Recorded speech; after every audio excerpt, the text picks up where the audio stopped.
Now beginning transmission 106. Batman, War Games, Act 3. File under, War Games.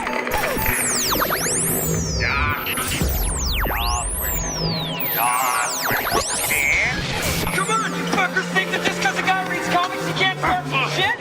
I'll fucking take all you want! Welcome to this week's episode of the Funny Books and Firewater Podcast. 面白い本と歌手ポッドキャストの今週のエピソードへようこそ。 Ignore her. She drinks. Each week, a motley band of comic readers / amateur bartenders attempt to pair cocktails with comic books. 毎週漫画の読者の雑多なバンドはスラッシュアマチュア入札しようと漫画とペアカクテルバーです。 All while trying to not sound like complete morons in the すべ process. ての中にしようとして音ではないような完了プロセスで低能です。 Kind of like a speakeasy kind of thing. It's kind of cool. You can find these idiots on Facebook, Twitter, Instagram, and Tumblr. Facebook、Twitter、Instagram や Tumblr にこれらのバカを検索できます。 No, what? You read too many comic books. We now join Brian, Jeremiah, Adam, and Todd. They're used to curious sights which they attribute to alcoholic delusions. They may be drinkers, Robin, but they're also human beings. I'm too sober for this shit. Hey, and welcome to episode. I have it written down. Ignore me while I pretend like I know this off the top of my head. 106. This is Batman War Games Act 3, part of our coverage of the Batman War Games arc in 2 lovely gigantic volumes if you are everyone on this podcast but Todd, and then in 5 individual trades for Mr. Moneybags, and also who bought it early, also Todd. Yeah, screw you guys. So we are here with our standard group. We have all 4 of us here today. We will start out with Mr. Moneybags himself, Todd. Hi, I'm Todd. Apparently I bought this comic early and often. Yeah? You can find me here on this podcast. I also do English Class Hooligans with Brian as well and my better half, where we read all the books in high school you were supposed to. Hi, better half. So you can find me there too, and I hang around Salt Lake, and come say hi. Hi. Also, hi. Hi, Mark. Todd. Oh, hi, Mark. Todd. Oh, hi, Mark. Oh, hi, Mark himself. It is, say it with me now. Oh, hi, Adam. Oh, hi. Hey everyone, what's up? It's Adam. Do stuff occasionally. And people. I may actually used to be the one being done, but now I'm learning how to do. So we're getting there. So all right. Baby steps. Yeah.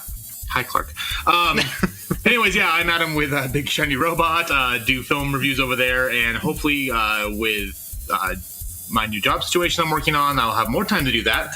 And my recommendation this week... new job situation. And my recommendation actually is a film I just saw that will be a couple weeks old after we, when this airs, but it's one that I really enjoyed. Still figuring out what's going on with Andy over at the Board as Hell podcast. Hi, Andy. And my new endeavor is the Cinema Queens podcast with our good friend Chris. Hi, Chris. Also known as the CDC. Hi, CDC.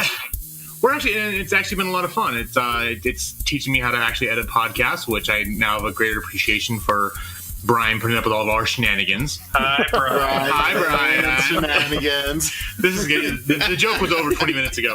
But no, it's a lot of fun. And if you happen to be part of the LGBT community and would like to... Hi, LGBT community. Girl. I'm going to whip it out and mushroom stamp your forehead. I know, that's why I said I was going to do it. It's a lot of fun. We talk about just LGBT cinema throughout the years. We've done some serious stuff, some funny stuff, campy stuff, and it's dirty as hell. Like, I was actually at work the other day taking the deposit to the bank, and I have a teller there, and she loves the hell out of me. She's like, she'll open a register for me just to come drop stuff off and talk to me.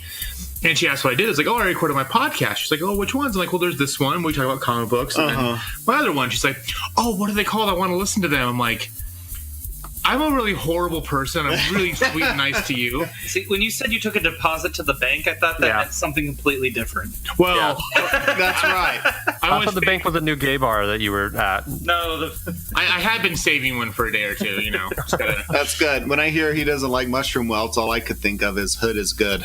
Hood is good. Ew. I mean, I'm not gay because I like man. I'm gay because I don't get enough protein in my diet. You have to let it sit there for a while and by osmosis, absorb. They do say the chemicals inside sperm do help with the mood altering. I would be the happiest motherfucker on earth if that was the case. Have you met me? But yeah, it's a lot of fun to come check us out and. Enough shameless self-promotion. Also up always for shameless self-promotion. If he won't be shamelessly self-promoting, then I will promote him. It is the lovely and talented... Oh, hi, Maya. Oh, hi, me. I'm Jeremiah. You can catch me if you're in Salt Lake City at Dr. Volt's Comics. And if I'm not there, you should still go. 2043 East, 3300 South. Open 7 days a week. We're awesome. Twitter, at Mr. Maya. Instagram, the Mr. Maya. That's all I got. All you got? That's the only Twitters you got? Yeah. How did the Dr. Volts sale go last week? It went pretty good. Good. Yeah, he sold some stuff to an asshole in California who sent him payments via PayPal. Yeah, you're still using PayPal. That's how I send Maya money for him to send me comics. That's how it goes. This asshole showed up there and bought a bunch of shit again, too. Yeah. This asshole is working. Yes, it was a bad enough problem. I get there, and you've got Dave there going, oh, should I set all these books to the side so you can just keep on shopping? And I just I'm like, shit, I'm quite the mark. No, I think I better go. Mark.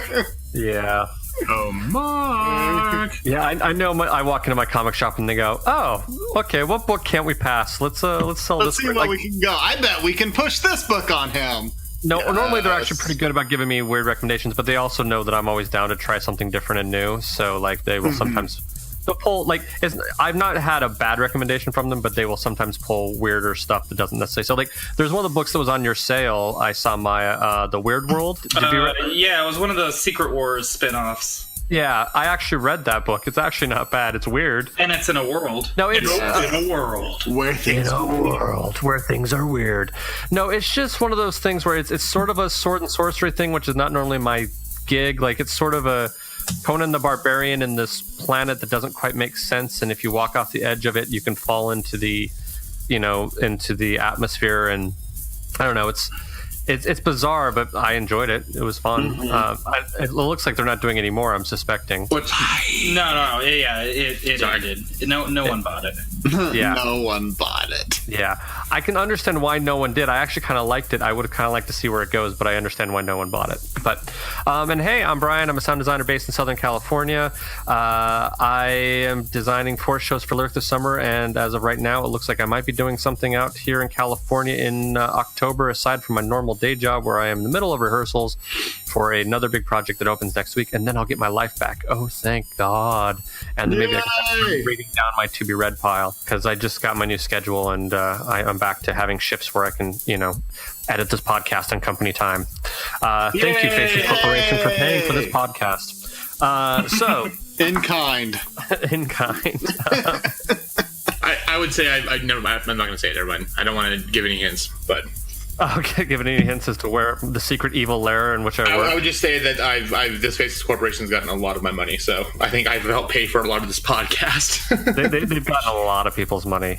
Whether you know it or not, you have attributed to paying for this podcast more than likely. Bang Boss? Yep. Actually, it's casting couch. It's true. I have to clean that leather couch every week. I like Fake Agent.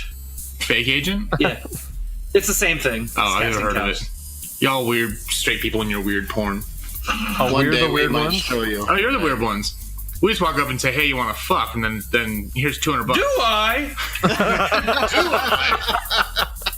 This is why me and Maya would be the worst gays. Right here? Wow. Like here right now? As long as you say no homo, it's fine. We've all heard the Lonely Island song. No, I've heard it's only gay if your balls touch. I'm thinking back. I have done a lot of gay shit where balls did not touch, so I would say no, you're incorrect. We learn new things every day. I almost had a question there, and I'm afraid to ask. You can ask away.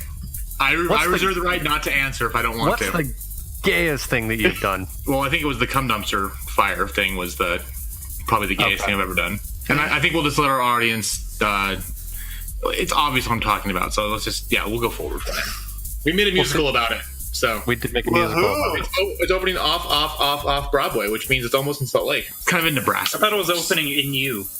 Oh, that's already happened, sweetheart. I did a show that was technically on the street of Broadway, but it was definitely not on Broadway. It was like a tiny little theater in New York, and we had an actress who, I shit you not, her name was literally fucking Tella Story. That was her fucking name.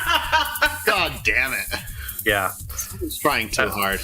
Yeah, it was. Oh my god. Anyway, so I normally have like a smart ass comment or a comeback. I'm out.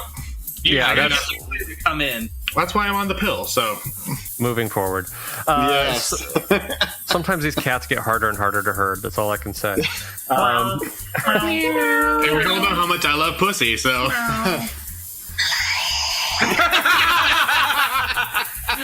Speaking of kitty cats, hi Jonesy. It is. Hi Jonesy.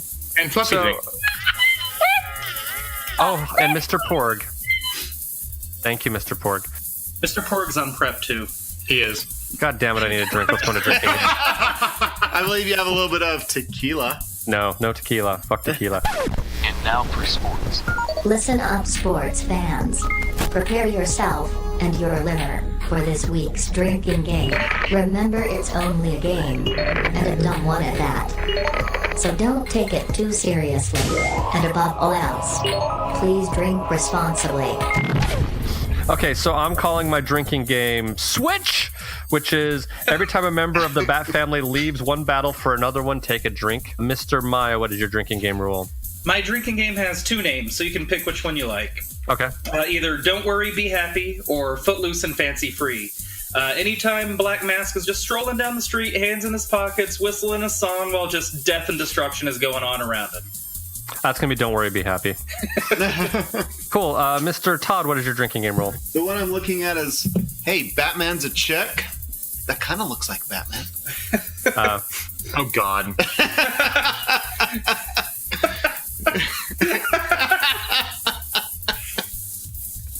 Adam's brain done broke. So there's a whole sequence in here where Batgirl shows up and cleans and wipes the floor and scrubs it. As well as she should. With the bad guys. So, as this whole thing goes down, because Cassandra's my favorite, you should be drinking heavily, because then you're drunk afterwards. So just drink heavily through that moment in the book. Yeah, drink heavily through that moment of that book, yes. Which is also reminiscent of a previous drinking game we had for this series, where it was every time someone stops and just marvels at how good the Bat people are, especially I think the women, at beating people up when they go, wow, she's really good. Like, it's almost like they had some sort of edict to be like, write in the bad guys marveling at how wonderful the girls are at kicking ass. Like, it's very bizarre. It happens a lot in this book. Editors at play. Yes. Yeah. Gee whiz, they sure can fight. Golly, gee willikers. Gee willikers, as a villain, I'm real scared. She's going to beat the shit out of me. Holy woman kicking ass, Batman. Yes. Does Batman know my secret? No, he wouldn't let me do this if he did. Shit. Yeah. He's going to find out my secret. Oh, I'm sorry. I have to interrupt. I just saw an awesome piece of news. Yes. Okay. Bullets are back. Carl Urban has been cast in The Boys as Billy Butcher. Oh, that's a good casting. Awesome. On Amazon Prime. Oh, on Amazon Prime, really? Sorry, continue. I just know you guys read The Boys, and oh yeah, The Boys is great. I love The Boys. Yes, they are. Are they back in town yet? They're back in something. Does your milkshake bring them all to the yard? Oh, my milkshake always brings them to the yard. Now, is your milkshake one of those you can actually drink with a straw, or is it more like the ice cream one you get at Iceberg that's like ice cream, but they call it a milkshake, even though you have to eat it with a spoon? It really depends how much protein they've eaten. Yeah. Back to sperm jokes every time. Mr. Adam, what's your drinking game rule? Show. I know. No, it's not. So, actually, on a side note, I was talking to my mom the other day when I was debating with her about some very important life decisions regarding employment and everything else. Oh, hi, Mom. Oh, hi, Mom. Hi, Mom. And she asked me, we were talking about stuff, and I mentioned, I have these podcasts. She's like, oh, what are they? I'm like, you're not allowed to know. Because you will never be allowed to listen to them because you will disown me. and you love me right now. So we spent 37 years getting you to love me as your gay son married to a man. We're not going anywhere else with this. So, but my drinking game is called screw it, let's just kill them all. So every time the cops make mention that they have the right to shoot to kill, use real bullets, or the fact that the Bat family is pretty much just criminals themselves, take a drink. Well, so, I guess we don't really have to do necessarily votes, because we've already all voted that we're going through this whole epic together, holding hands, gleefully, like the Black Mask, marching down the street and, reading this book. So, let's see, I guess we should probably, for those of you who for some reason have missed up until this point... Okay, you'll see if I can summarize everything up until this point fairly quickly. Tim Drake, who was Robin, had retired.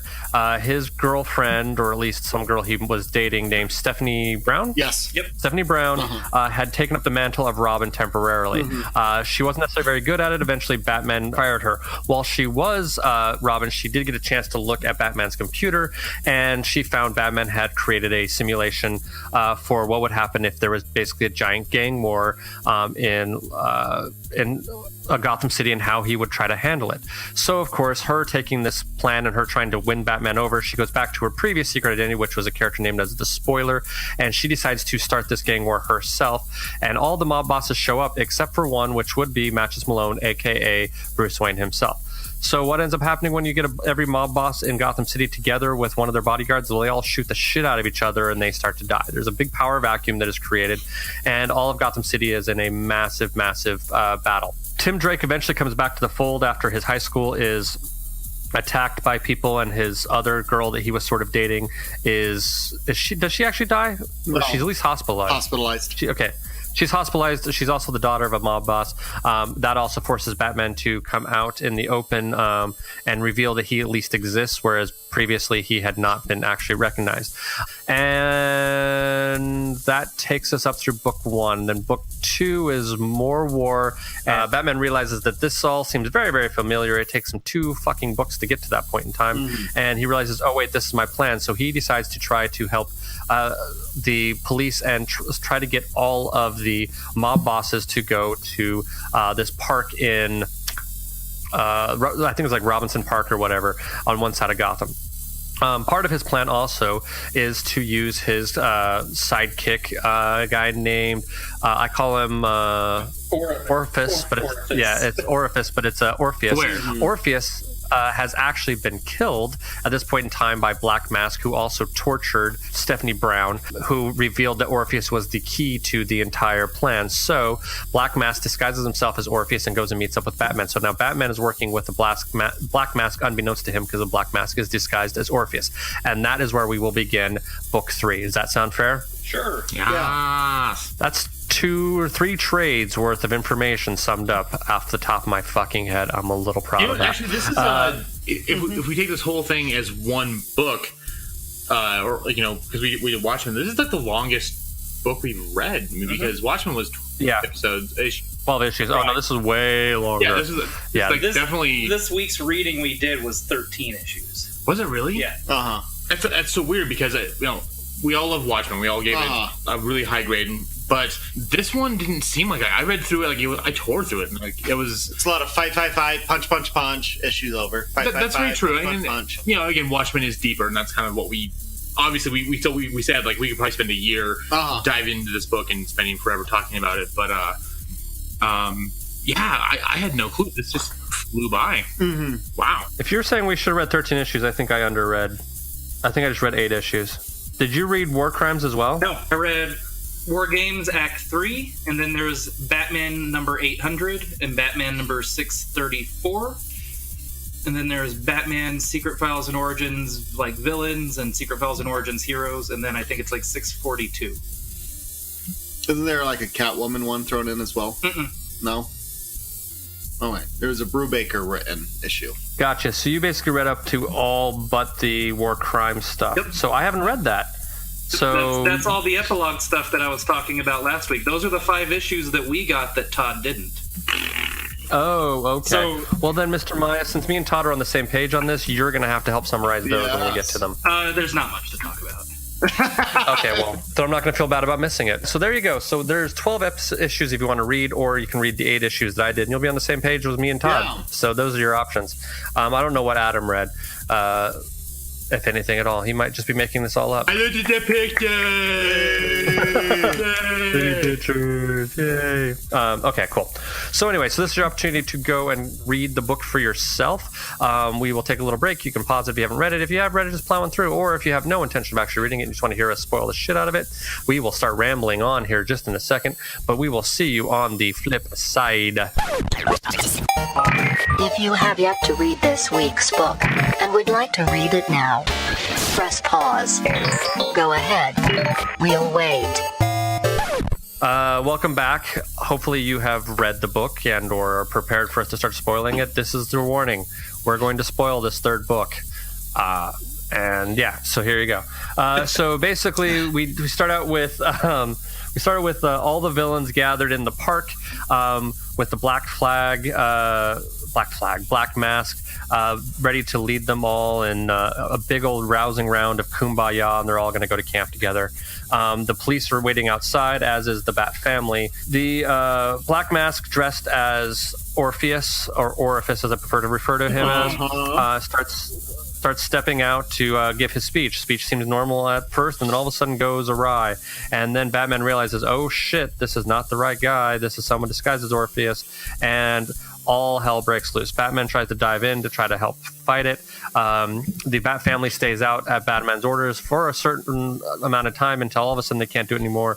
And Oracle says, no, you need to get in there, you need to get in there, you need to get in there. So they all go in there and they just try to fight, and they try to fight. Black Mask escapes. He tells all of the villains to go to the other side of town.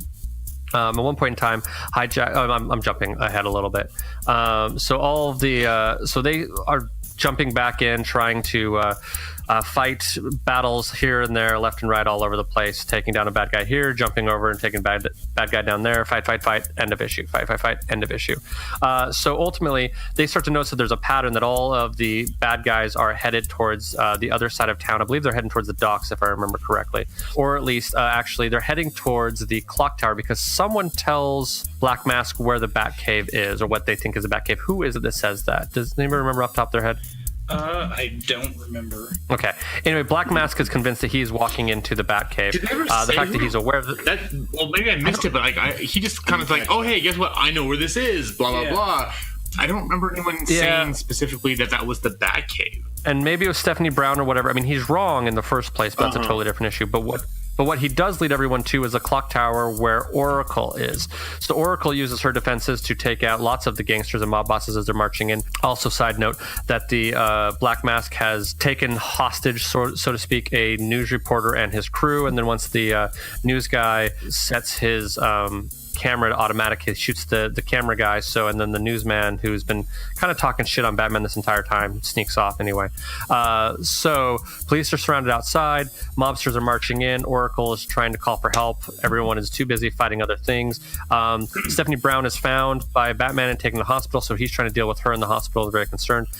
So now the Bat family is en route to try to get to Oracle as she is being taken hostage by Black Mask. Eventually, she sets off a self-destruct. Batman ends up coming in and helping get her out. That was her big ultimate plan at the end, is the only way that she could, survive was that Batman had to save her, and that basically ends him from actually killing the Black Mask, because he's very close to killing him herself. Gets her out. Batman returns to the hospital, and Stephanie Brown, sad ending, dies in his arms with the "I was a good Robin, wasn't I? Let me be part of the history." Blah blah blah blah blah. It feels like she's getting. You were.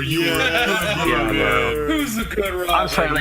It feels really like she got fridged like a motherfucker on this one, man. Like, it's just like, oh, hey, we have a female Robin for about 12 issues. Enjoy, bye. Now she's dead. So I didn't know that her run as Robin was so short, because we had that one. Oh, I know, right? Was it the Red Hood animated DC movie? Under the Red Hood, where she's a big part of it, where she is the Robin in that thing. Was she? I don't. Well, Carrie Kelly was Robin in The Dark Knight Returns. No. No, it's in the animated movie Under the Red Hood. I thought it was her. Let me look. I could be wrong. Because she also has a stint as Batgirl. Spoiler is Stephanie Brown's had every job in the Bat family at some point, it seems. Oh, but she did. including dead. Yeah. She did as a doornail. And that's as far as I read. Yeah, she wasn't in that.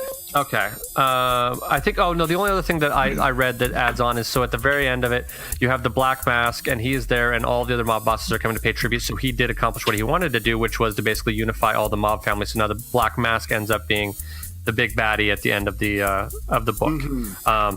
And then we go into whatever Maya read, because that's as far as I got. Yeah, so the first epilogue issue is things are getting back to normal in Gotham. Drugs are getting back on the streets. It picks up like 10 days or so after. Yeah. Oh, thank God for those drugs. So Batman is trying to figure out who's behind the drugs getting back on the streets. He ends up tracking... It's Maya. He ends up tracking down Mad Hatter, who is working for Black Mask. And you find out that Killer Croc is under his control. Mad Hatter implanted one of his mind-controlled chips into Killer Croc. Mm-hmm. And they have a couple of hostages. They end up getting away, but Batman saves this kid that they were basically holding hostage. Meanwhile, he has an argument with Catwoman, just because he's his normal unfeeling self, and she's trying to get him to feel emotion, and so she's mad at him. We have, earlier in this issue, we have Barbara Gordon leaving town. So she said she's going to leave town. She just needs to get away. Yeah. And Jim does too. Yeah, and Commissioner Gordon is going with her. Former commissioner. Jim Gordon is going with her. Yeah. Can I just say, though, the clock tower is Oracle's base of operations. That's pretty badass. Yeah. And it's not there anymore. That's why she's leaving. Gone. Yeah. The next issue actually starts with Nightwing. I love this. It's Bruce sitting in a chair with like a glass of whiskey, and it says, "I can count on one hand the times I've seen him drink." And he's drinking a 12-year-old bourbon. And see, I can count up to 1,000 on one hand, so for me that means nothing. God bless sign language. Yeah, this issue of Batman is just more of the Bat family kind of splintering. Robin says, I was only Robin for a little bit. I'm going back. I promised my dad I'd stop being Robin again. Nightwing going back to Bloodhaven. And then it's just Bruce ends up going to Stephanie's grave. Mm-hmm. And her mom's there, and she's like, "Why are you here?" And she's like, "She died a hero." And then she's like, she's like, "She wasn't a hero. She threw in with Batman. Batman got my daughter killed. Her father was a villain. I lost my daughter to Batman. I lost my husband to Batman. Batman's bad."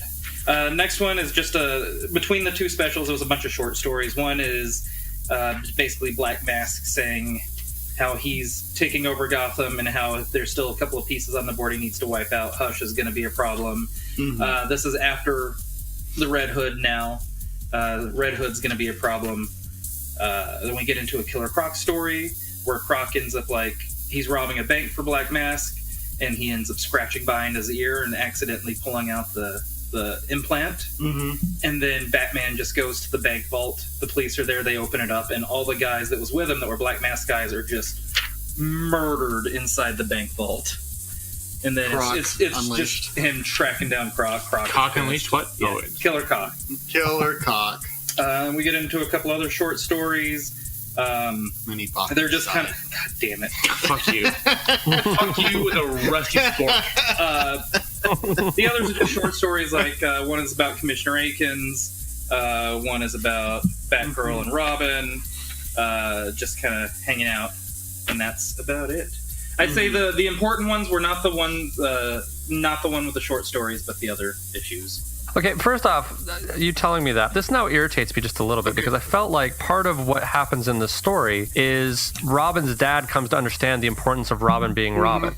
So then all of a sudden he's going to backtrack on that and say, "Hey, I don't want you to be Robin anymore." Like, dude, flip-flop and pick a fucking lane, dude. Like, what the hell? That was the agreement from the beginning, though. Yeah, but the thing is, he has these heartfelt conversations sitting on the rooftop where, you get the point, you get the understanding that his dad is I don't like you being at risk, but I understand the important things that you're doing. So you would think that it'd be his dad had finally come to the conclusion of oh, okay, I get why you're Robin. Well, his dad died, didn't he? I was gonna say that's from one of the ones that jumped ahead. It mentions that.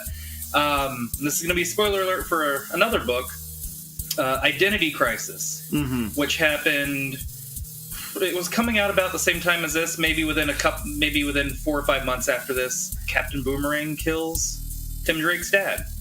I thought he had cancer. Nope. Captain Boomerang throws a steel razor-tipped boomerang right in his chest. Because the whole thing with this book was that because Tim Drake quits being Robin and leaves, and again, I haven't read those books, but the understanding was they were like, it must be so hard for you because you lost your friend at school, and then your dad died of cancer like 4 weeks later. Did I read that wrong, or did I? Yeah, you read it wrong. It just said, and then his dad died. Oh, I thought it said cancer. No. Like, I thought he was like. Again, maybe I thought, I swore to God they said like, oh, he visited him in the hospital. Oh, like, no. What did I read then? Like, I swore I saw a scene, a panel of him in the hospital with his dad. I have no idea. Well, his dad was working as an orderly in the hospital while all the hell was breaking loose. He was Stephanie then, because I swore. Because he was dating Stephanie, and that was talk about a Facebook status of it's complicated. Oh, and that's another thing that happened in those issues. Batman didn't immediately tell him about Stephanie. Like if you remember when they were telling Batman about it on the comms in Act 3, he's like, "Oh wait, there's interference. Hang on a second." And he walked away from Robin because he knew what they were going to tell him. Yeah, we can call this also like. He told him. He just gave it a little bit of time so it wouldn't hit him as hard, like right in the moment. And also so he can keep on doing his job. Yeah. We also have done a drinking game where every time Batman's a dick. We had that one last week. But see, that can just be a standing drinking game for every Batman book. So if you want to go back and read this again, the more I read Batman, the more I realize he's kind of a douchebag. Oh no, he's a total douchebag. There's actually an article I need to go back and read. I saw it pop up on Facebook a couple times this week that they were talking about in Batman v Superman and Justice League that in the movies Bruce Wayne's portrayed as using sex as like a drug to just help escape his torment as Batman. And I haven't read it yet, so it could be clickbait, so if it is, fuck it, don't read it. But you can kind of see that because Batman, as much as Bruce Wayne's expected to be a playboy and expected to be this billionaire without a care kind of thing, he does kind of seem to keep on like going off on that tangent and like running with the fact that he's a slut. So I don't know. Yeah, my personal opinion, though, is I think that Batman is Bruce Wayne's true identity, and the normal face that he puts on for the public as Bruce Wayne is actually the costume. You know what I mean? Quote, unquote. Like, that's my psychological analysis of it from, a year of college psychology, which I have a theory that everyone is a psychology student until they figure out what the hell is wrong with them, and then they go find something else to do. Sure. And then those who never figure out what's wrong with them become psychologists. So there you go. Anyway, well, what are other people's thoughts on it? Because I'm obviously lost for words right now. What's interesting while going through this is the gang war is at its height. You've got Black Mask consolidating and doing it out. You have the Bat family exhausted and at wit's end, and it seems they're just pushed to their limit and beyond. And with this, even our drinking game of Switch, it's you between Oracle's place being broken into and burned to the ground. You've got Batgirl just cleaning things up and Batman exhausted. And you also have Batgirl who really is looking for Stephanie Brown. Catwoman is looking for Stephanie Brown. And Batman's like, leave it, I'll take care of it. And it's people that are trying to get a handle on the situation, and Batman's keeping those in the dark for as much as he can. And as you watch it, it's really a series of the family is at the ragged edge. Because you've got Nightwing that's come over from Bloodhaven helping out, and he's like, they don't know what I've been up to. If he knew, I'm out. He's still kind of in shock over murdering Blockbuster. So, and he's like, Batman doesn't know. Because if he knew, he wouldn't be sending me out in his name. So Batman doesn't know what I've been up to. Tim Drake says, I'm only here for the short term and everything else. So it seems like the allies and everything is at its edge, and you still have Batman just trying to keep things not on the down low, but he is everything's very close to the vest. Oh, hang on, I was wrong. I misread that. He did stay as Robin after that. Okay, thank you, because that annoyed the shit out of me. I was like, this is bullshit. What was the whole point of getting his dad into the fold? Also, I'd like to point out that I think it's very unfortunate that Nightwing is the reason why I can no longer go rent movies in a very blue building. Yeah. Terrible joke. I thought I'd get at least a little bit of a snicker out of Adam who actually worked for Blockbuster. But Blockbuster, I got it. Yeah. Okay. Guess what, kids? I just cut out a joke that fell flat on its face and you didn't hear it at No, all. leave it in. Own that shit. Leave it in. Everyone bombs. Hey, if we can like the whole joke in my last podcast was like Chris wearing a cock ring, like we can let this in. So that's good. You know what I will say though, we didn't talk about much. Scarecrow. What the fuck is up with Scarecrow? He was going through a weird thing in the early 2000s where he had some sort of, I don't know what it was, but he what is Scarecrow? He, beefed up into some sort of this monster. crazy thing. You've got Black Mask going, oh, it's a room full of lasers. I know, I'll overload it by throwing Scarecrow at it. Well, like you do, like you do, and you're like, if you're Black Mask. Yeah, I was like, oh, he'll be burned in the burn unit for a while, but it's fine. He wears a mask. Do you think it was like? And again, I have no clue. Like I'm just throwing this out there as someone who's not read this series of the books. Do you think maybe it was a mixture of the Scarecrow toxin with like the Venom toxin? I'm looking it up right now because I don't remember. It could be, but then he bulks out and he's pissed off, and you're like, what the fuck is going on with Scarecrow? But I mean, you're not talking Venom as in Spider-Man Venom, though, right? No, Bane's Venom. No, Bane's Venom. The Venom that Bane's Venom. Oh, okay. Yeah, I was thinking of the last thing. Okay. So someone in a story arc from 2004, which is shortly before this, called As the Crow Flies, Scarecrow was hired by Penguin under false pretenses, and then some doctor secretly mutates Scarecrow into the murderous creature known as the Scare Beast, who Penguin uses to kill off his disloyal minions. So is this still the remnants of Scare Beast? Probably, yeah. Because the guy's weird, and he's just kind of like chilling. He's like a weird flunky hanging out with Black Mask, and then Mask is like, yeah, you're good for this, and now I've eliminated the competition. And actually, that plays into my drink. Does it? Go there, yeah. Yeah. So I've kind of like I'm a huge fan of Batman's Rogue Galleries. Mm-hmm. I think Rogues Gallery. I did the Mr. Freeze last time. I've done some drinking games around it. So I actually went with the Scarecrow for a drink, and it's not really Scarecrow themed, so I'm not sure where it came from, but it sounds delicious. So what we do, this is a martini.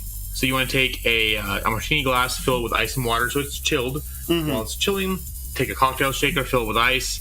You want to add 1 ounce of vodka, 1/2 ounce of lemon vodka, 1/2 ounce of orange liqueur, and 1 ounce of strawberry nectar, so like that Kern's nectar. You do. You shake the shit out of it, you dump the ice and water out of the martini glass, and then you strain it into the glass. So it's nice and frosty and chilled. I'll drink to that. Nice. I like that. I actually, speaking of the Scarecrow, I at one point in time bought there was a comic shop up in LA that would, you could buy a black bag for like $4 and you didn't know what trades would be in it, but it'd be random trades. And I got one that was Batman and the Scarecrow, and it was like this collection of Batman and Scarecrow comics from like early Golden Era all the way up through modern stuff. And some of that Golden Era shit is ridiculously cheesy as hell. Like, it's for a weird sort of like, I can't believe that this was actually what comic books used to be read, it's okay. But as also like reading it from a modern standpoint, you're like, what the fuck is going on with this? Comics code, kids. Yep. Yeah. Oh man, it was like it was like he was like stealing people's picnic baskets or some shit. Like he was almost Yogi Bear. It was really weird. Yogi Bear, that was the... I just remember I don't remember it very well, but I remember there was a scene where like he's like literally at like a park and like trying to steal someone's picnic basket, and Batman and Robin come up and be like, no, that's wrong, Scarecrow. Like, it was really strange. Wow. What else have I missed? Maya, maybe you can explain this to me. Do they start to go through the recovery effort of Gotham City after this? Not in those issues. Not really, no. No, it's that's the thing I just still find so amazing is like this city gets destroyed all the time, and people are like, okay, we're just gonna rebuild like the dozers on Fraggle Rock, right? Like the Fraggles go in and like just beat their shit up, and they just go, oh, okay, I guess we have more to build. Like, it's really bizarre. No, this is nothing. Wait till at some point we do a whole month on No Man's Land. See, then we'll talk about Gotham being destroyed. Like, I even live outside of Los Angeles, and I'm still like, who the fuck would live in Gotham? Like, and I hate LA traffic, like, with a passion. So this isn't the story we read. The build up to No Man's Land is a massive earthquake basically destroys Gotham in the lead into it. It's called Cataclysm. And the recovery effort would be too great to pay for to fix Gotham. So the United States government blows up all the bridges going to Gotham and declares it a no man's land. Says, wow. You're on your own. They're we're like, packing up. We're going home. Good they're luck, like, kids. They're like, anyone that wants to get out, you got to get out by this time. Anyone that stays behind, you're on your own. Fuck it. Goodbye, and thanks for all the fishes. Wow. But that's not the book we were talking about. No, that's this one right here. Didn't Greg Rucka architect that one? What's that? Greg Rucka architect No Man's Land? I don't know if he architected it. Yes. But he did write a bunch of stuff for it. Uh-huh. Because it was a year to year and a half long story that went through all the Bat books. This was just a 3-month story that went through all the Bat books. This only took 3 months to go through everything? Well, the war drums, not counting the war drums or war crimes, because those were before and after. But the actual war game story was 3 months. Okay. So you're telling me that there were 8 books being published at the time in the Bat family? For this story, yeah. But 8 books per month? Yep. Okay. Wow. That's a lot of Bat. That is a lot of Bat. Okay, well, I didn't segue as well as I'd hoped to, so I'm just going to go into my cocktail. Yeah, Segui. So my cocktail is partially based off of the mass destruction that is Gotham City in this book. It also is when I was in grad school, one of our go-to drinks. I had a group of friends. We would meet up every Friday night at this one little bar, and our go-to drink was a flaming sambuca shot. So I've had one of those. Yeah, they're fun. So basically, you take 3 ounces of black sambuca. What? I don't want to know. And 3 coffee beans. You put the 3 coffee beans in a shot glass, and you add the sambuca, and you light the sambuca on fire and let it burn for 10 seconds or so. Cover the glass with your hand to extinguish so you don't burn yourselves when you drink it, kids. You can inhale the fumes underneath your hand to get a little extra whiff of some alcohol. It smells really good. And then drink the shot. Also, for those of you who've never had sambuca, if you don't like black licorice, you ain't going to like sambuca. I'm just going to put that out there. Nope. So, if you don't like Mike and Ike's, sambuca and absinthe, not the flavors for you. That's just how it goes. Does anybody else have stuff they want to discuss? I will say the one thing I liked about this book a lot was it didn't have a happy ending. No. Sure. It was very bleak. Okay. Both in multiple ways. Yeah, both with the Bat family, with the Bat family being disbanded, pretty much. And Stephanie dying. And Black Mass consolidating all crime. And Black Mass getting what he wanted. And I'm a huge fan of especially in my line of work with movies that have unhappy endings. Mm-hmm. And so many times you see a movie and it ends, and you're like, it could have been this way. We tested it, and audiences didn't like that unhappy ending. Well, that's kind of how it should have happened. And with this, I was really glad to see that there wasn't a nice. There was no Deus Ex Machina moment where all of a sudden this happened and boom, everything was nice and happy and fun. No, it was it ended fucked up and horrible. And on top of that, the police have shoot-to-kill orders. And I'm going. Actually, that was all I was going to do with too. Is that Batman has spent all this time finally after Gordon left from being the commissioner, finally starting to get the understanding, if not the begrudging respect of the police. Mm-hmm. And it's all just went to shit. And it goes back to the fact that he was being Batman and wouldn't trust someone and wouldn't do what he should have done. And as much as Stephanie was the one who put this whole plan into play, he should have been a better mentor. Exactly. He should have been a better mentor. Taking her through the paces more and not make her prove herself so much as far as make her the person that he needed her to be for being part of this Bat family. In a sense, it's kind of just in the fact that all these people died. They mention constantly how hundreds have died, thousands have been injured, and no matter how you want to play it, it comes back to the fact that he was still the one who made this plan, and it's still kind of his fault. I mean, yes, he never expected to make it happen. Well, actually, he might have. I mean, his whole plan was for Orpheus to make it, to take over. So he very well could have done this, and as we talked about in Watchmen with Ozymandias, with the ends justify the means, he's kind of the Ozymandias in this thing because this was his plan, his whole idea, and he paid the penalty for it. And I kind of like the fact that he had to suffer for the consequences. And I like that it wasn't some grand master plan that Black Mass set into motion. He stumbled onto this. He's like, oh shit, oh my god, this is going on. It's not my birthday. I can exploit the fuck out of this situation. And good for him. I mean, I'm sorry, I obviously don't agree with who he is, but good for him for doing it.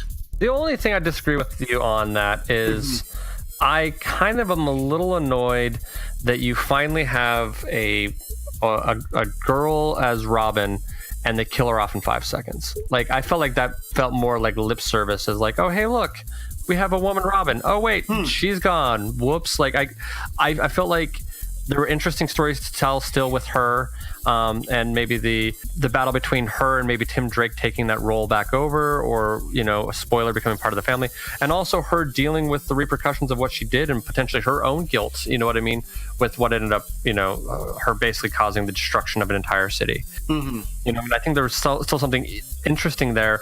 I feel like her death, I felt like, was a cop-out from a writing standpoint. Like, I understand you need an unhappy ending, you know what I mean? And I get that, but like that's that part of it that just doesn't sit right with me. I just don't particularly like the Black Mask getting what he wants. Like, I understand that dark side of it, and it leads to some future stuff, but that just kind of bugged me. I don't know, maybe I'm alone in that one, but no, I kind of get that. What is interesting to watch with this came out in the mid 2000s, 2004, yeah. The representation, it's been a hot button for Marvel Comics. It still is, for everyone. Years. For everyone, you have representation. And so this, not so much the LGBTQ here, but as you look at the Bat family and everyone going on, I mean, so you have Batman, Nightwing, and Robin as the males, but everyone else involved, and Orpheus. But you've got Tarantula, I mean, you've got this Latino woman, you have Batgirl. Orpheus is... Yeah, Onyx. Person of color, yeah. Onyx is a person of color. You have Batgirl, that is all in black. Oracle. And you have Oracle up in the sky. If you look, and there's Alfred around, but there's more... If you look at the Bat family, it's more female represented than it is male. And there is quite the swath of the Latino and the black and some of the things going on there. And it also seems to fit naturally. It doesn't have a forced feeling to it, at least to me in watching this. And I think that was pretty good. Is like, you have Onyx backing up Orpheus, who's like head of this black game, like, let's bring in Onyx. And you have Tarantula's like, these are my people, so I'm here to help my people out. And she was less involved with Batman, as more of my people need their respect, and these people are prideful where it's going on there. I guess for me, the part of the thing is, like, you have Batgirl, you have all these like characters who feel like add-on characters. Robin is like the number 2 and has his own name. Like, it's Batman and Robin. Having a female Robin is like, as much as I like Batgirl, like, but that's a bigger step. You know what I mean? Mm-hmm. So no, absolutely. And she was Robin for a very brief period. Yeah, and that maybe it's just the brief period of time that she was Robin that sticks in my craw. You know what I mean? If she had been Robin for a couple of years, maybe I would have been a little more okay with it. But like, the fact that she was Robin for a hot second, like, kind of bugs me. I guess maybe it's just a timeline issue. And this is just while we're talking about like representation in the Bat family. 2 years after this is when we got Batwoman. Who's lesbian. Who's lesbian. Yeah. Mm-hmm. And also fuck DC for cutting out her wedding scene. Did they? I don't know anything about. So Batwoman was supposed to get married to her female partner, and was supposed to be in the comic. And I believe, let me double check before we go too far. No, I recall this. No heroes are supposed to get married because you can't have them happy. Was their like cop out edict? But Batman's getting married as we speak. Right. Well, things change. Yeah, we've also gotten, I think, new editorial and people running things. Yeah. So what happened was, it was so the plan was that woman was going to marry her partner, her same-sex partner, and DC said no. And because of this, and this is back in 2016, the authors of Batwoman left. They did. They said, "Fuck it, we're out," and that was because of what happened. Their exact quote was, "In recent months, DC has asked us to alter or completely discard many long-standing storylines in a way we feel compromise the character in the series. We told to ditch plans for this and that, blah, blah, alter the original ending of our current arc, which would have defined Batwoman's heroic future in bold new ways, and most questionably prohibited from ever showing Kate and Maggie actually getting married. All his editorial decisions came at the last minute, and always after a year or more of planning and plotting our end." So it was like, we're doing this. Everyone knew, and then like last minute, no. See, and I have mixed feelings on this. I would love to have seen Kate get married, don't get me wrong. What's interesting here is, yes, editorial changed it from the plan and all this, and I absolutely agree. But when you're writing for DC or Marvel and everything you're doing is work for hire. And it's sanctioned fan fiction, for lack of a better term. And so as you're writing these characters and everything, you're given, one might say, a stewardship for a time being, but you don't own them, and it's just, I mean, it's work for hire. Yeah, but I mean, they do have the option to do what they want. I mean, we may not agree, and we can reject. And I agree, the editorial staff probably made a mistake here. But what's interesting to watch with the authors, or I see some other things, because there was a hullabaloo during Wonder Woman Rebirth, is Frank Cho was doing alternative or B covers, variant covers. And part of it is Greg Rucka was writing Wonder Woman again, and he rejected one of Frank Cho's covers because of a little cheesecake showing off some underwear in her outfit. And Greg nixed it, and Frank quiz like, "Oh, you're blocking my freedom of speech." And even Greg Rucka says it's work for hire, and part of it is I get say. And I said no. He says you cannot be claiming I'm having a free speech close down. Is what you are signing up for is work for hire of what the people are paying for you to do. So yeah, but hold on. It's almost when a director leaves a Marvel or Star Wars movie over creative differences. Or the Flash movie. Well, any kind of franchise that's owned by a big company, the director does not own those characters. Mm-hmm. That's right. The company hires them based on their directing style, but the company still wants the story that they want. That's right. Yeah, but I mean, in the defense of the writers and artists. Yeah, go ahead. Yeah, they have their right to leave, which they did, and that spoke very loudly, and good for them for what they believe in.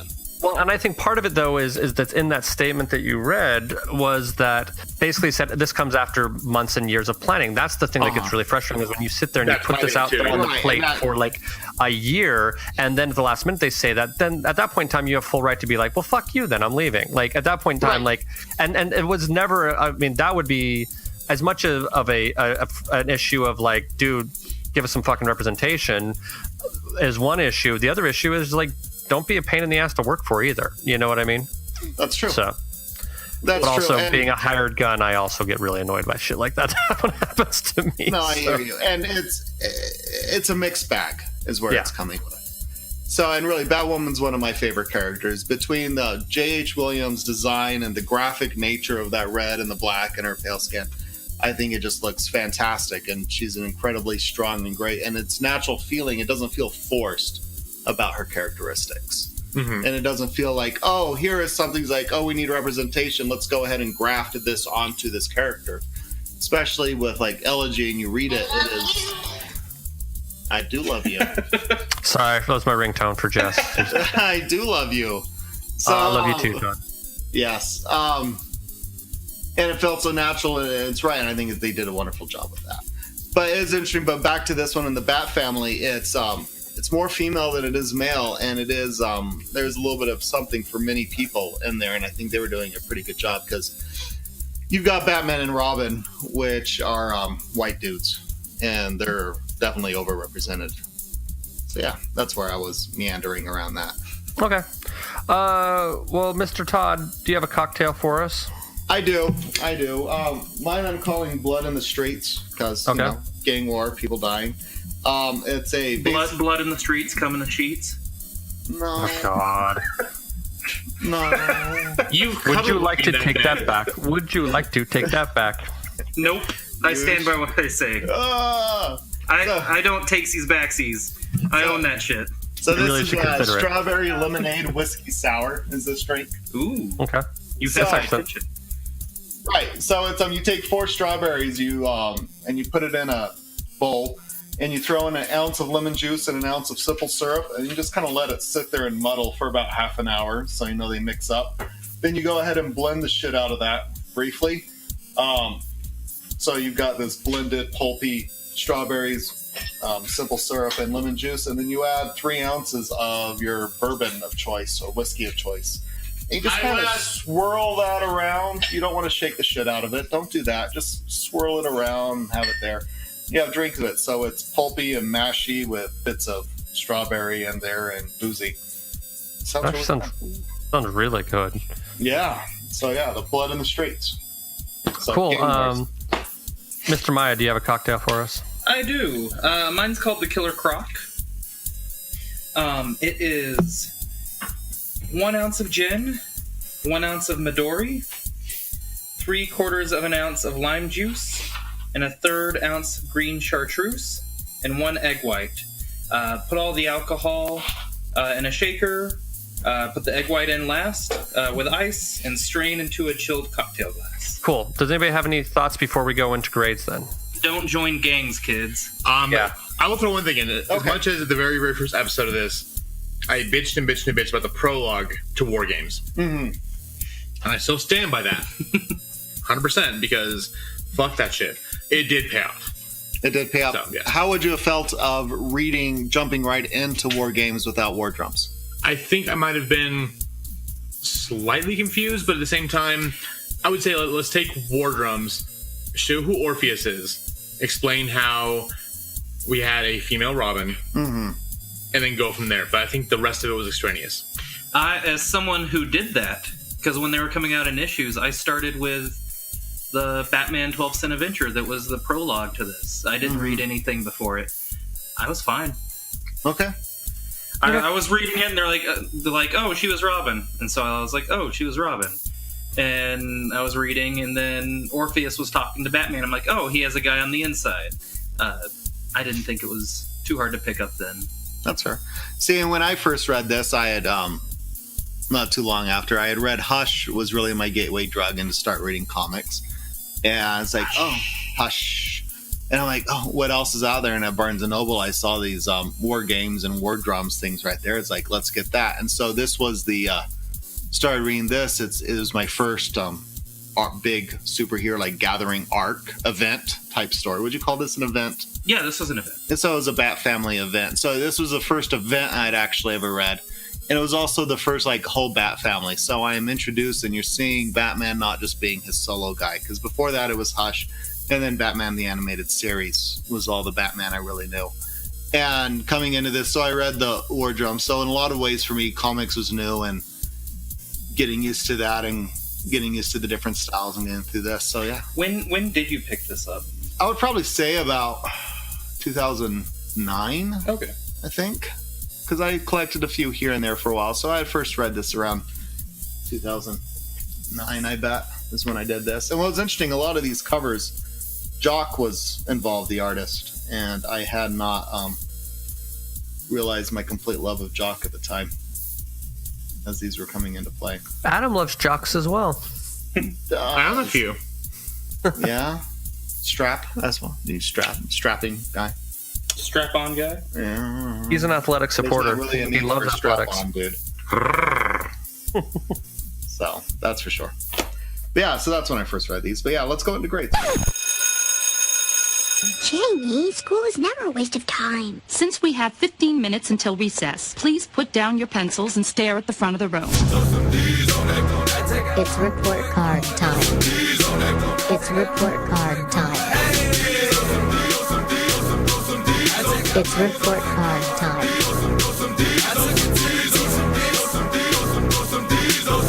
I'm so fucking fun. God, please, no! No! No! No! For story, for various writers that I'm not going to read all the names off of, for War Games 1 through 8, or no, so actually for all 3 acts of War Games, and then a couple other extra issues that Maya read, and maybe Adam read, I don't know, but Todd and I didn't. What is your grade, Mr. Adam? So are we leaving out War Drums?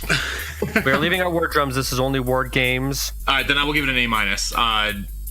I was really hesitant going in because of War Drums, but this really paid off in the long run. It is up there with my favorite Batman stories of all time.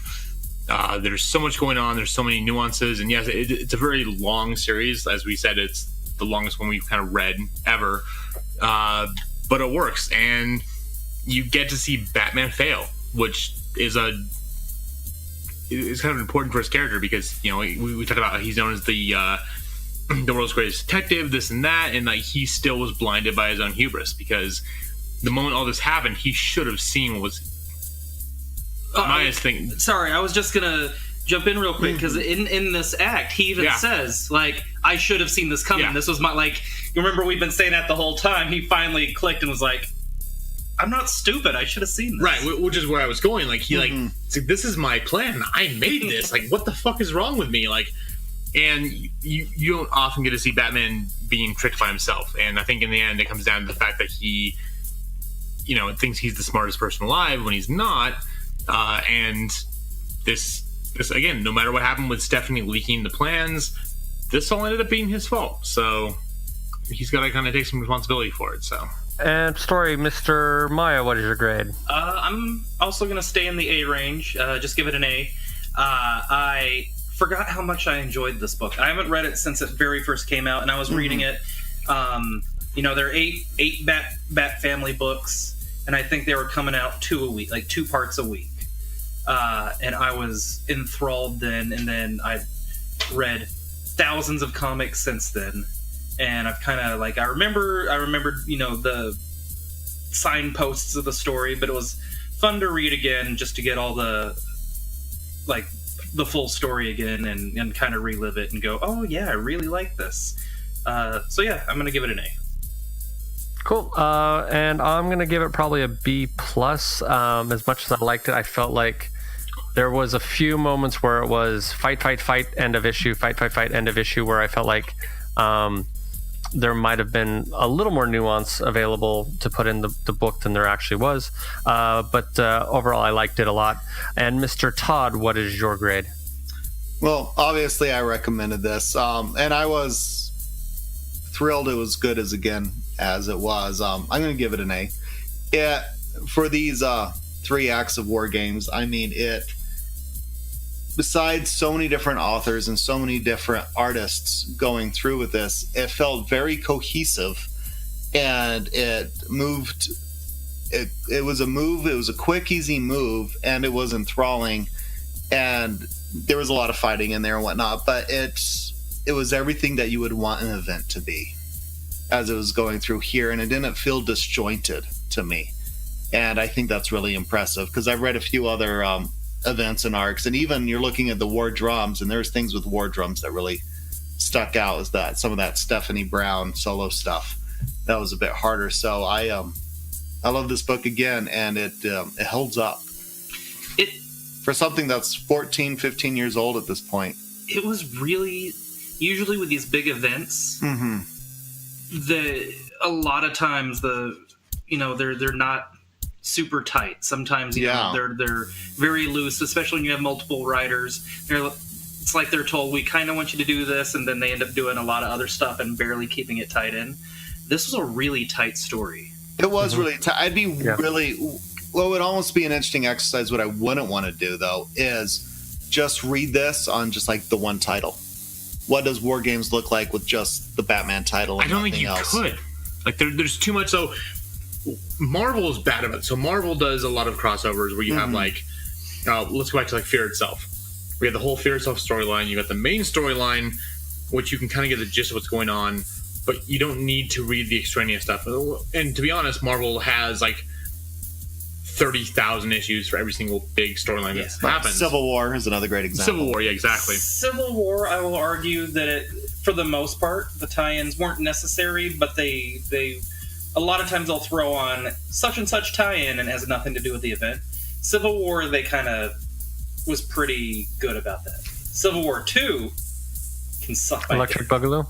Yeah, the Electric Boogaloo there. But I like the first 3 issues, then I kind of just didn't care anymore. Right, but with this one right here... every Marvel event. Especially with the acts I was reading here, if you had asked me, well, what can I cut out that doesn't matter, I'd have a tough time choosing. And see, I would cut out War Drums. Well, the War Games Acts 1, 2, and 3. So the only thing that bugged me about the War Games was because it's a story told from all these different comics, the different... Right.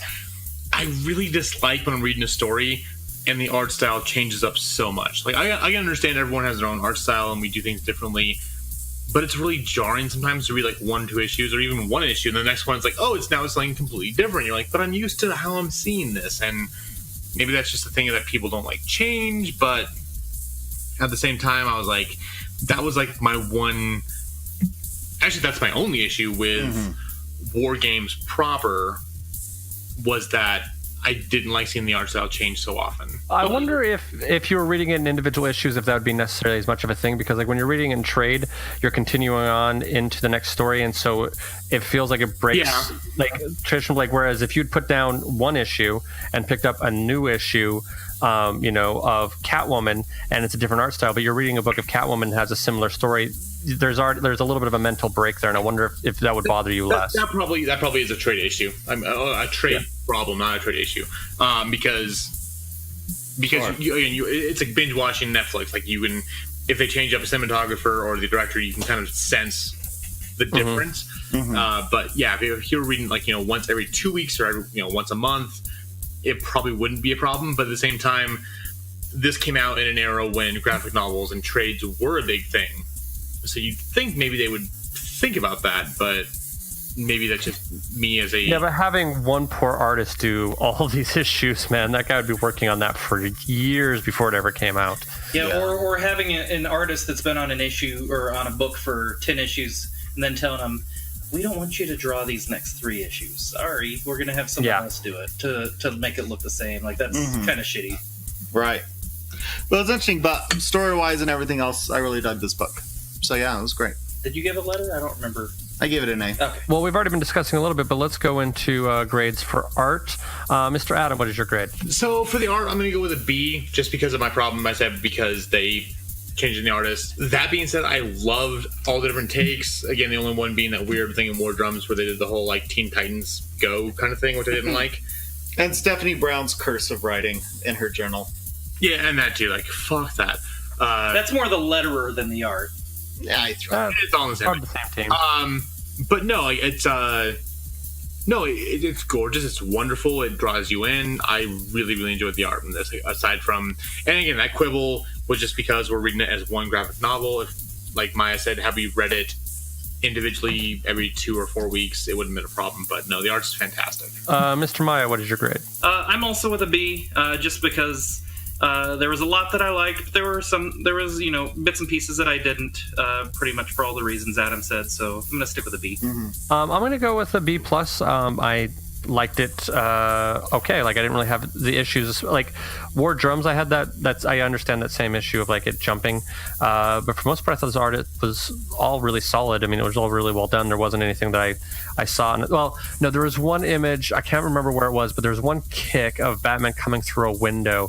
And, like, I'm looking at his leg and his body, and I'm trying to figure out how fucking flexible Batman is. Like, he does a lot of fucking Pilates to be able to pull this thing off. Yeah, he does. I'm sure. I don't remember exactly where it was. I remember it kind of being towards the end, but like his leg is. Oh yeah. It's when he is jumping through like a wall and kicking Black Mask. It's towards the end of it, but like with his foot and his leg, and then where he's leaning, like it just looks weird. Like it just can't fit my head around how the human body is supposed to do that. But outside of that, I really, really liked it. And Mr. Todd, what is your grade? I'm going to give it a B, B+ as well. What was interesting goes back again. I mean, with Hush and Jim Lee, the guy can't ship on time, but his art is freaking amazing. And this book is extremely solid, and I don't think there's anything to apologize for when it comes to the art. But it's not on that absolute top tier level. So, yeah, that's what I would say. For overall grades for the book, what is your grade, Mr. Adam? Honestly, I'm going to go with A-.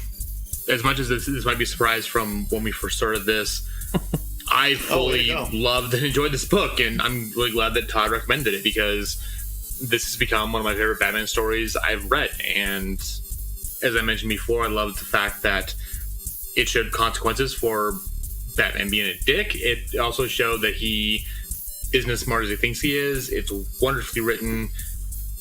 And even though I didn't like how the issues were drawn differently, they were all still drawn really well, and I loved it. So I don't know if I go back and want to go read it again soon, because it's a lot to go through. But this is one that I wish I could have gone back in time and gone to Adam back when he was in California and been like, hey, by the way, start reading this now, because you'll enjoy this over the next X amount of time this is going to play out. So I loved it. Mr. Maya. I'm also at an A-. can't really gush on it more than I already have. It was nice reliving when I was really getting back into comics like 14, 15 years ago. So yeah, A-. I'm going to also go with an A-. I really liked it. I gave it everything a B+, but like I think overall, I think it's still a really good read. Mm-hmm. And for being as big and as heavy of a tome as it is, it's actually a really pretty quick read. You go through it pretty fast. And Mr. Todd, what is your grade? Well, I'm going to jump into the circle jerk here, and I'm going to give it an A- as well. I mean, as an event thing going on, it's tight, it's well connected.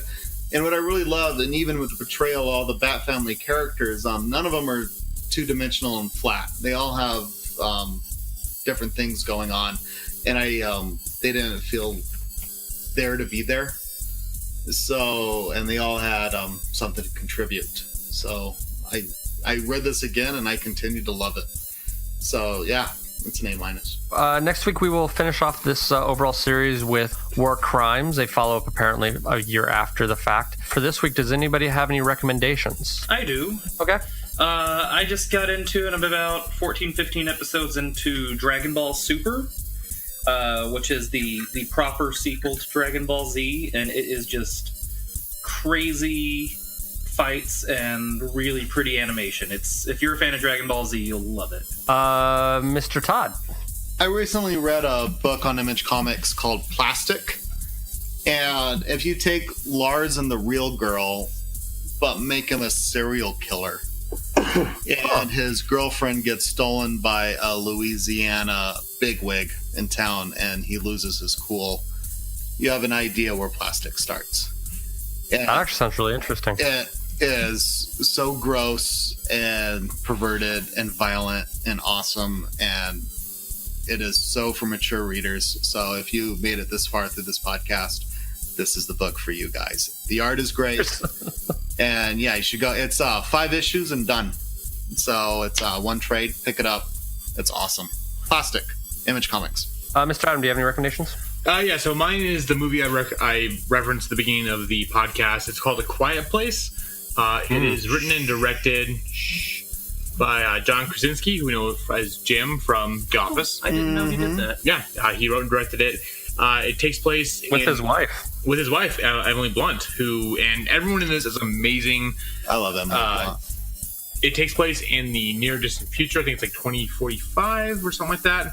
All I'm going to say is that there was either some kind of alien invasion or something happened where these creatures now roam the earth, and they've killed off a bunch of people. And so John Krasinski and Emily Blunt and their family, and the amazing thing is their oldest daughter is played by Millicent Simmons, who in the movie is deaf, and she's a deaf actress. So it's kind of cool to actually see representation where we're not pretending, we're actually having people come in, where these monsters track you via sound. So it's kind of like an updated Tremors kind of thing.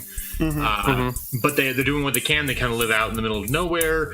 They put sand down. They walk barefoot, and everything they can do to keep anything from being noisy because it will attract these creatures. But the problem is Emily Blunt's pregnant and going to have a kid. And what happens when you have a kid?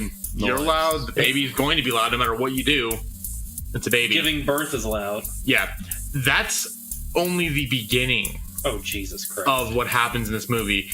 And I will say this right now, this is the best horror movie to come out since Get Out. Get Out. Okay. And Get Out was even more social commentary over just plain horror. This is one of the most nerve-wracking things I've ever seen in my life. I mean, it was great because we saw it at a screening, and most of the time people were being loud or talking behind you or eating snacks. The whole fucking audience was so dead quiet you could hear a pin drop. Because horror movies like to kind of rely on jump scares, but every single time you heard noise in this movie, you're like, oh fuck, what's going to happen? So the jump scares came from the fact that noise was happening, and all the actors and actresses, they use sign language, and it is real sign language. It's not just like, they're faking it. Actually, they had people who were showing them how to do it. It is the most nerve-wracking, tense, exhilarating movie I've seen in a long time. The best horror movie I've seen in years, and this should cement John Krasinski and crew as not only great directors but also great writers. And go see it in theaters, because you have to have that experience of being around a bunch of people watching this horror play out in front of you. And I won't say how it ends, but it ends very satisfying, and I kind of want to jump up and cheer. Cool. I love a good satisfying ending. I know, me too. Multiple onions. Yeah, and my recommendation is it's coming up. I haven't said anything about it because I signed paperwork saying that I wouldn't, but they're starting to announce things on the press, so I guess it's okay for me to do so as well, even though I'm not that interesting. I went and was an audience member at the celebrity edition of American Ninja Warrior, and the episode will probably come out about May 24th or whatever, but I was there to watch celebrities. So if you want to see me on your television, I'm wearing a red hoodie. For if they show them in order, for about the first half, I'll be at the end of the floating steps, the first obstacle. If you watch Ninja Warrior, it's always first obstacle. And then about halfway through, we ended up moving down to the end of the floating bridge, the big circular bridge thing. So I'm about the middle of the thing there. I'm sure I'll be on camera, at least in the background. So if you see a guy in a red hoodie sitting next to, I don't remember what Christopher was wearing, but my buddy Christopher was sitting there with me as well. But we're sitting there in the audience, and we're watching celebrities eat it on the course, and not nearly as many celebrities ate it as I was hoping. Really? That's too bad. I was a little disappointed by it, actually. I will say that one celebrity, after they got wet, was walking by us without a shirt on, and I leaned over to my buddy Christopher, and I said, "That's for you. That's why I brought you." And he was very thankful that he got to see the celebrity shortlist in person. It's a benefit for Red Nose Day. I believe it's like May 23rd, 24th, whatever the Red Nose Day special is coming up.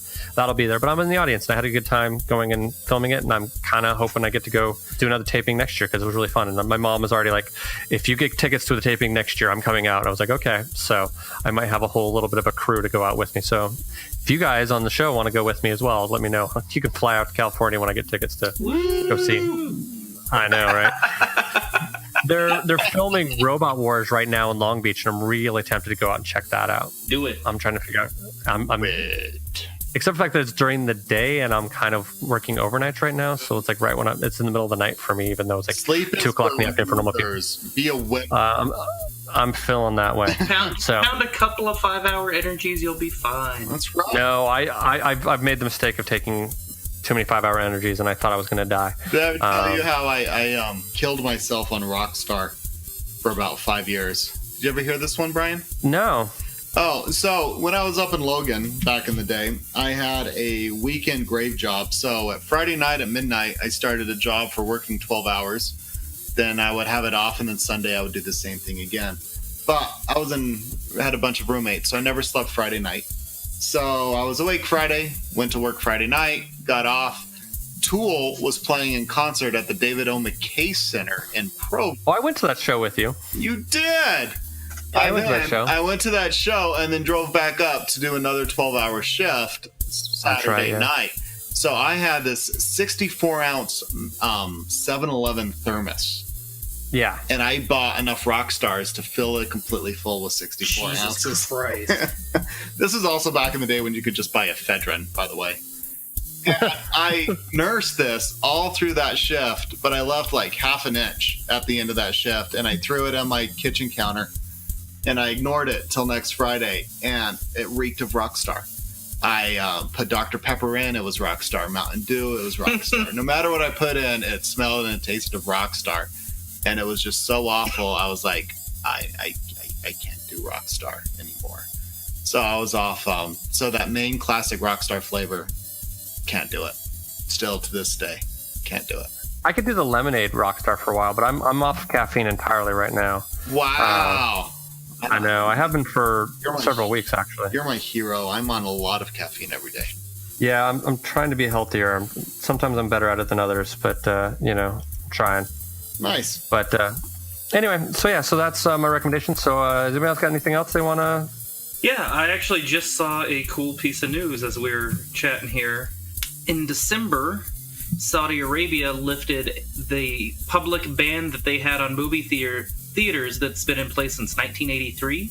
Oh, wow. The first movie that they're going to show when the movie theater, this big AMC movie theater opens up. Oh, I heard this news. I know exactly. Yeah. Black Panther. What condom nuts is this? And then mine. And then after Black Panther, Infinity War. So the first 2 movies that'll be shown in Saudi Arabia since 1983 in a movie theater will be Marvel films. All right. The more you know. The more you know. Dun, dun, it's a little dun. rainbow. Cool. Well, I think that'll do it for this week. So once again, next week we will be finishing off this Bat story with War Crimes. We'll find out what happens after the fact. Much smaller read. It's like what? Much smaller read. It's only 4 issues. So that'll be awesome. And yeah, so that's all I got. So thanks for listening, and we will see y'all next week. Bye. So that happened. Thank you for joining us for this week's episode. This band of knuckleheads will be back next week with a new episode. Until then, you can find them on Facebook, Instagram, and Tumblr as Funny Books and Firewater, and on Twitter as @FirewaterCast. Go to funnybooksandfirewater.com for the most up-to-date information, as well as cocktail recipes from this and past episodes. Thank you for joining us. And until next week, support your local comic shop, tip your bartender well, and stay hydrated.